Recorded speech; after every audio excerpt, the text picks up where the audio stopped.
Баршаңызға сәлем, есімім Айдана. Каналыма қош келдіңіздер. Бүгін ерекше дәмді, әрі тәтті және де қыс мезгіліне керекті тосаптардың бірі қарақат қосылған тосап, яғни қарақаттан тосап қайнататын боламыз. Ол үшін видеоның соңына дейін көріп тамашалап отырыңыздар. Суық сумен жақсылап тазартып жуылған қарақатымнан 3,5 килограмм шықты.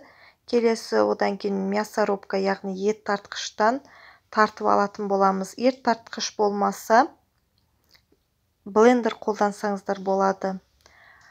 Мінекей ет тартқыштан 9 кесемен өлшеп алатын боламыз.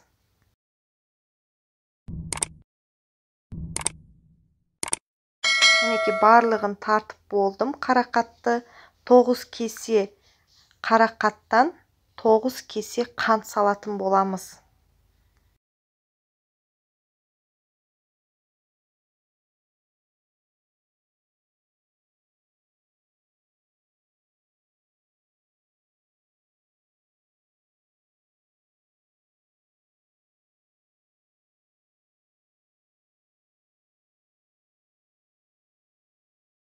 Яғни қасықтың көмегімен жақсылап араластырып аламыз. Ақырын баппен жақсылап араластырып алыңыздар.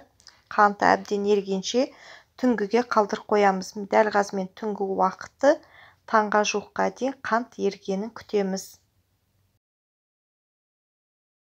Мінекей таң атты. Таң атқан кезде мінекей қанты еріп, түсі әдемі болып тұр. Келесі отқа қойып, ыстық бабына қоймай, қатты қоймай, ақырын баппен қайнататын боламыз.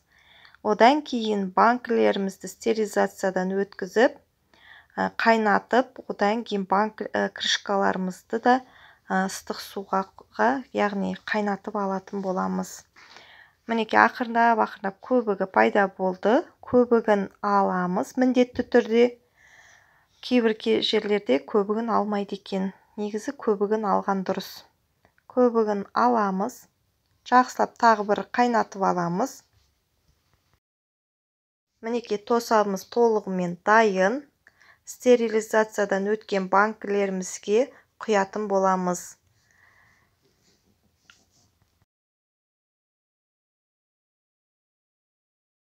Тосабымыз, яғни вареньямызды барлық банкілерге құйып шығатын боламыз. Дәл видеодағыдай қақпағын мықтылап жабамыз ыстық күйінде. Қақпағын жапқаннан кейін орамал, яғни сүлгімен жылы жерге бір түнге қойып қоямыз.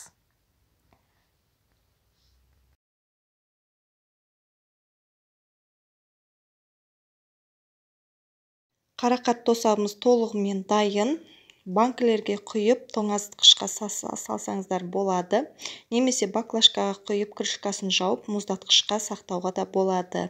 Қыс мезгілінде таптырмайды, денсаулыққа өте пайдалы тосаптардың бірі қарақат тосабы. Қарақат тосабы сіздерге ұнап жатса лайк басып, тіркеліп, комментария қалдыруды ұмытпаңыздар. Және подписация батырманы басып, тіркеліп, қасында қоңыраушаны басып, және достарыңызға таратуды ұмытпаңыздар. Сіздермен бірге болған мен Айдана, назарларыңызға рахмет.